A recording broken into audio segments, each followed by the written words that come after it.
So what is up guys, and for today's video ay i-review ko lang itong 36mm throttle body ng Pitts bike. So i-share ko lang sa inyo yung mga naging experience ko sa paggamit dito for more than a year. So mahigit isang taon ko na rin gamit to guys, actually magto 2 years na ata. And ano nga ba yung mga na-experience ko, ano yung mga naging expectation ko bago ko kinabit itong throttle body na to. So ano yung mga nagustuhan ko at saka yung mga hindi ko na rin nagustuhan. Una sa lahat guys, ang nagustuhan ko sa kanya is syempre yung power. So kaya ka nag-upgrade ng parts para sa power na binigay niya. So kung stock ECU yung gamit mo tapos nag-upgrade ka ng throttle body, or kung gusto mo yung parang set ko na rin na naka 36mm na throttle body tapos 10 holes na injector, yung pang GSXR, SGP pa rin, tapos naka big elbow tsaka Raider carb na canister. So kung ganyan yung set mo tapos naka stock ECU ko, meron pa rin siyang gain na power, pero ibang iba yung power niya kapag sinamahan mo na rin ng remap at magaling na tuner. Dahil kahit nagpa-remap ka, kung copy paste naman or hindi naman akma, hindi naman magaling na tuner, is wala rin, parang sablay din yung pagkaka-remap. Kaya nang sa akin, actually 3 tuner na yung pinagdaanan neto, and nadismaya ako dun sa pangalawa dahil ayun, after na tune is pumupugak pa rin siya, malakas yung pugak niya sa 2 to 3k RPM, pero may power naman siya sa dulo. Yun nga lang, nakakairita yung pugak. So dun sa pangatlong tuner, dun lang talaga ako nagandahan, and ang ganda yung power na binibigay nito guys.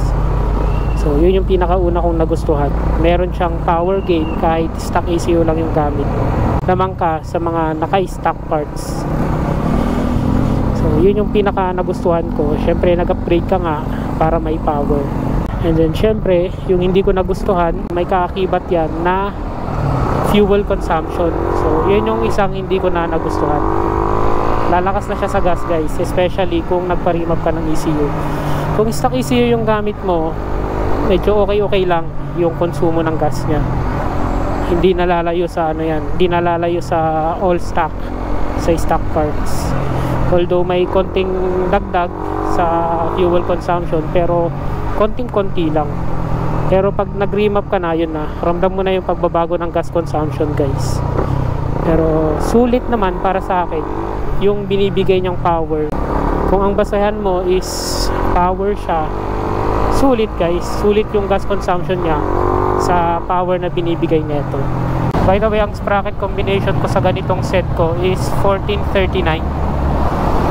1439 yung sprocket, pero maihahalin tulad mo siya sa power na binibigay ng 1440 and 1441. So hindi ko alam kung alin dyan sa dalawang yan, pero bandang nasa pagitan nila ganyan. So siguro napaisip ka rin, no, kung maihahalin tulad din pala siya sa power ng 1441 ganyan, edi bakit hindi na lang mag sprocket set combination. Actually pwede ka naman kasing mag sprocket set na lang para makuha mo yung power na gusto mo, pero ang lamang kasi neto is gitna to dulo. Since mas maliit yung sprocket mo, mas dudulo ka talaga. So yun yung kagandahan ng ganitong set. So malaki-laki rin yung kalamangan mo guys compared sa naka all stock once na ganito yung set mo. Actually ang tawag na sa ganitong set is pure stock. Ewan ko kung ba't ganito yung tawag, since stock daw yung bore and stroke, pero nagpalit ka lang ng mga external parts like throttle body, injector, and remap, is pwede na siyang tawagin na pure stock. Actually meron pa nga yung super stock, pero mas ano na, mas malala na yung mga pinalitan mo doon. Kumbaga sagad na yun, kumbaga sagad na upgrade na yun para sa isang stock na bore and stroke. So itong set ko ngayon is pure stock, so may kalamangan talaga siya compared sa company stock. Kahit na mag sprocket set pa yung ano, yung company stock, lalamang pa rin at lalamang yung ganitong set pagdating sa gitna at dulo. So kung ang lamang mo sa naka-company stock is power and top speed, ang lamang naman sa'yo ng company stock is fuel consumption. Actually, pag Raider F ay ang usapan, tapos naka-company stock, okay na yung power nun guys eh. Pero kung ang gusto mo is racing yan, pwede kang mag-upgrade ng ganito, pure stock. Ang kaso nga lang, lalakas na talaga siya sa gas. Pag dito sa Metro Manila, pumapalo na lang ako ng nasa 30 to 35 kilometers per liter. Pero pagdating na sa long ride, pumapalo siya hanggang 45 kilometers per liter. So goods na rin yung ganun na na fuel consumption para sa power na binibigay nito. Tsaka isa pa na marahil hindi rin magugustuhan ng iba, lalo na yung mga ayaw magtanggal ng ng airbox. Kapag nagpalit ka na ng ganitong throttle body, hindi na pasok yung airbox mo, kaya either tatanggalin mo yung airbox mo, mag-open TV ka na lang, or maglalagay ka ng mushroom na air filter. So sa akin nilagyan ko pa rin siya ng mushroom na air filter dahil natatakot pa rin ako baka pasukin ng mga maliliit na dumi. So mas okay na yung yung medyo sakal siya. Pero at least mas safe naman siya compared sa super open talaga. Lalo na mahilig ako sa long ride, and yung mga dinadaanan ko is hindi ko alam, baka sobrang malikabok yan, maraming nagliliparan na maliliit na bato. Kaya mainam na lang na lagyan ng mushroom na air filter. Dahil may power gain pa rin naman siya, kahit sabihin ng iba na sakal yung takbo, may power gain pa rin siya guys. Actually nung pinadaino ko nga to, nasa 23 ang horsepower nito, pero hindi ko na alam nung pangatlong tono, dahil yung pangatlong tono ko is na siya guys, street tuning na siya. Pagpatune ako kay Santino de Ace, magaling na tuner yan guys sa Taguig.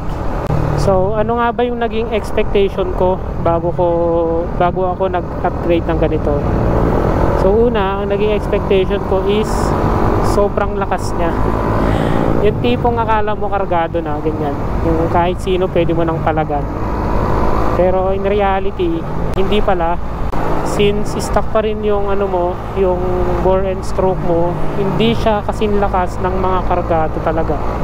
So ayun yung naging expectation ko, na akala ko sobrang lakas, ganyan, madali mo lang iwan yung stock. Pero hindi pala. Dahil nga stock pa rin yung bore and stroke niya, is meron siyang gain na power, pero hindi ka mag-e-expect na kasing lakas na to ng mga loaded engine na kaya mo nang sibakin kahit loaded engine. Hindi guys, ang sinasabing loaded is yung maganda na yung pagkakatono guys dahil kahit naman gaano kaganda yung set mo, kung pangit yung tuner mo, wala rin, pangit rin yung pangit rin yung takbo ng motor mo.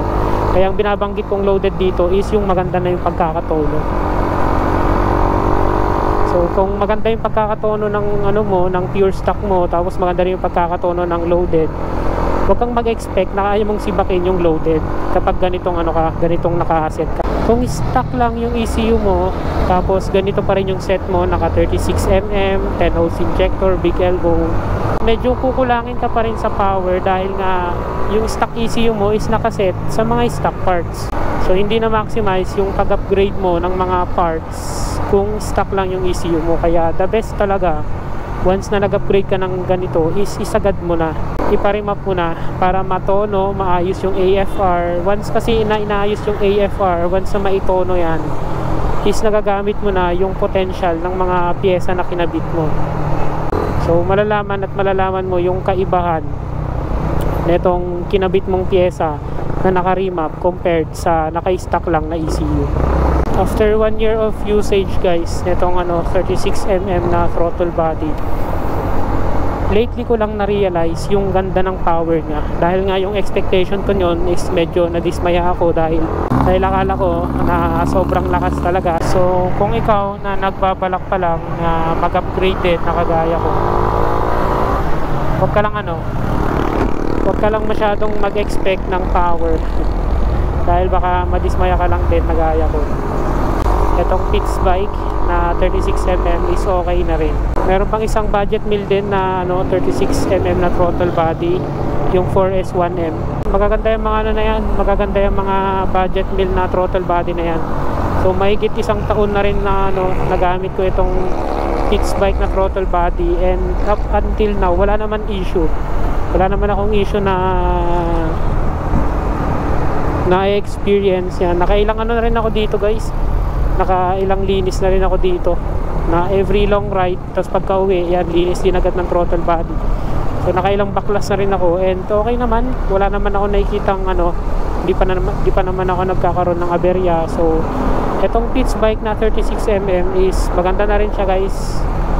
Kung ano, naghahanap pa kayo ng ibang brand for S1M, yan okay din yan, dahil ganyan din yung nasa tropa ko, ganyan din yung kasabayan ko na nagpalit din ng 36mm na throttle body.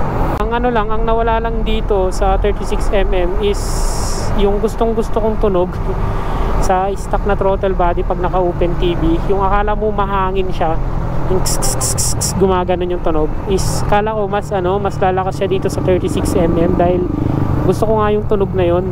Ang kaso wala halos wala kang maririnig na ganun. So yun yung isa sa nawala na gusto ko sa stock TV. Pero pagdating sa tunog naman, mas halimaw yung tunog nito guys, mas maingay to guys. Ayun nga lang, sabi nga lang ng iba, parang ano daw, parang tunog lata ng Bonakit.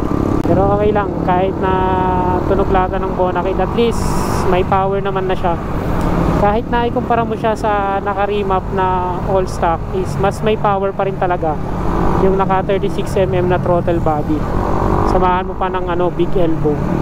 And kung na kayo, naka-set na kayo ng ganito, tapos gusto nyo lang magstay sa stock ECU, okay lang guys, walang problema dyan. Ang ang titisin nyo lang dyan is may konting pugak bandang 2,000 to 3,000 RPM, pero tolerable naman siya guys, kahit na hindi ka magpa-remap ng ECU, dahil kung gusto mo na kung naniniwala ka na mas safe ang engine sa stock ECU, is okay lang. May konting lamang ka pa rin naman pagdating sa company stock. Pero kung desidido ka na na magpa-remap ng ECU, yan, Santino de Ace, pwede kong may suggest na magaling na tuner na taga-remap ng ECU. Siya kasi yung naging tuner dati nila Venworks, and kilala na rin yan. So sa mga naging tuner si Santino de Ace, comment down below naman kung sino-sino kayo, kung na rin yung review nyo pagdating sa pagtutune niya. Kasi para sa akin guys, napakaganda ng tune niya. Kahit na sabihin mo na street tuning lang, kasi yung iba nilalang lang yung street tuning mas gusto yung yung dyno tune. Actually ako, 3 beses na ako nagpa-tune ng ECU. 2 doon is dyno tune.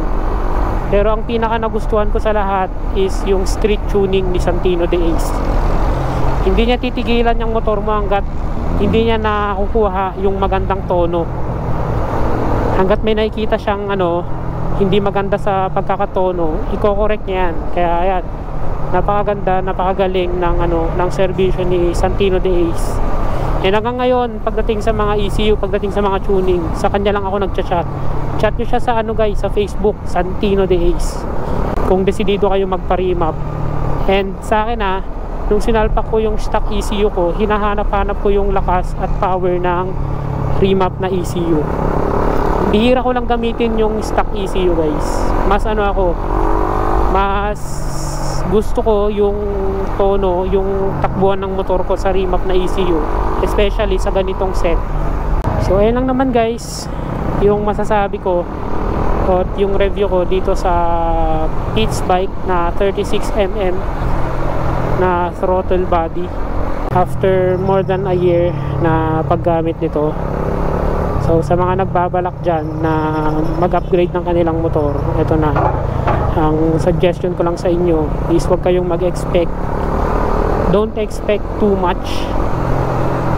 Na kung gusto nyo talaga ng power is magpakarga na kayo guys, dahil kung ang ine-expect nyo is kasing lakas ng kargado pero throttle body lang naman yung pinalitan nyo, is madidismaya lang kayo gaya ng pagkadismaya ko.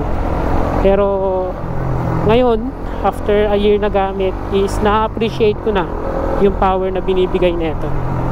Maraming salamat guys kung umabot kayo sa part ng video na to. Sana huwag niyong kalimutang mag-subscribe dito sa aking YouTube channel. Hanggang sa muli guys. See you on my next vlog.